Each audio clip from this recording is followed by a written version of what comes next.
Dami palang pause ng Miamit.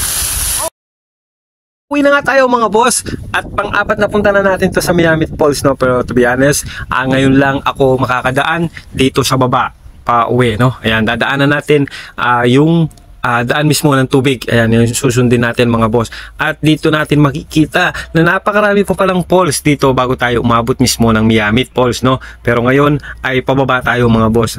Nag-start tayo sa Miamit, so pababa tayo at makikita natin yung iba't ibang mga falls pa dito mga boss. Grabe, mas magandang dumaan talaga dito mga boss, lalo sa oras na ito, tanghaling tapat, no? Alauna ng tanghali, asa ng araw, no? Katirik-tirikan ng araw, at yung mga daan doon talagang ay akyat baba talaga, kaya mababa na talaga yung katawan mo mga boss.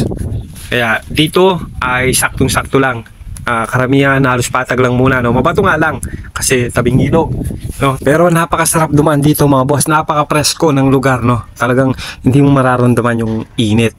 So yun yung abang nandito ka sa tabing ilog mga boss. Ayan, tingnan nyo naman talagang yung lugar na ito. Ayan, daming puro tubig, puro falls yung madadaanan natin dito mga boss.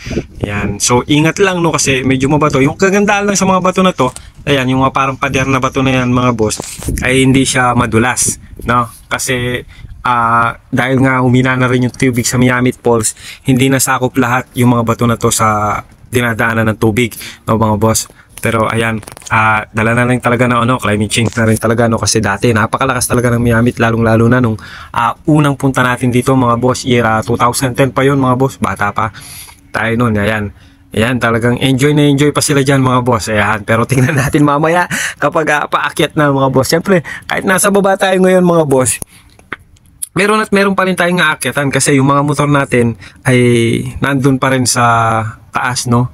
Yun nga lang, mababawasan yung mga iikwatan natin ng mga bundok, yung dinaanan natin. Nakita nyo naman yung part 1 ng video natin mga boss. Ayan, kung di nyo pa napapanood, ayan, search nyo lang dyan sa page natin o sa ating YouTube channel na Boss John mga boss. Ayan, yung nilalakaran natin ngayon, yung sa taas na yun mga boss, maganda naman yun papunta, pero banat ka lang talaga. Pero kung di kayo nagmamadali, pwede naman magpahinga mga boss. Ayan, wala naman oras na kailangan habulin, no? Ayan, kaya ano lang talaga, chill lang. Pagpagod, pahinga ka lang mga boss. Pero hindi ka pwedeng minto, kailangan pa rin tumuloy. Kailangan mong umuwi mga boss. Ayan, dun sa taas na yon, yung problema lang kasi dun, kahit pauwi ka na, mababanat ka pa rin. Kasi hindi siya isang paakyat lang, tapos pag uwi, pababa na. Hindi. Kasi may mga daan dun na akyat, baba, akyat, baba. So, expect mo na ganun din yung pauwi. Akyat, baba rin, akyat, baba. Pero yung malakas doon na mababanatan ka talaga, yung mismong galing ka dito sa falls, tapos paakyat yun. Kahit hindi siya ganun katarik mga boss, yung mga paa mo talaga doon ay talagang nababanatan. Kasi napakahaba nun na puro paakyat mga boss yung binabaan natin, no? Pagpababa nga lang, kapag nagpipigil ka doon pababa, ang sakit sa mga binti natin mga boss.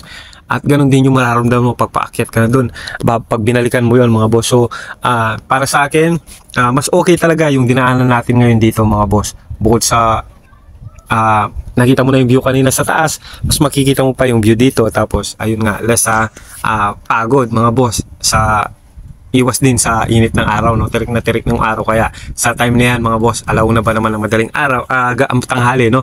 Pero syempre hindi naman tayo pwede magpagabi.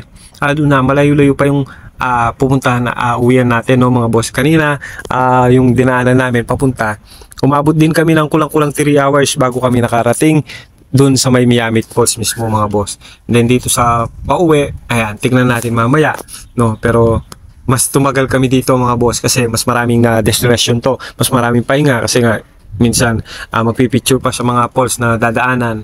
Then may mga madadaanan din tayo mga bahay ng mga aita sa mga pulo, no? Ayan mga boss, tingnan nyo naman na puro dito nga, may nabutan kaming isang pamilya dito mga boss. Ayan, meron silang bahay dito at may niluluto sila ng mga honey. Ayan, no, yung mga bee. Ayan yung niluluto nila, yung mga bee mga boss. Then nandito sa isang timba na to yung honey.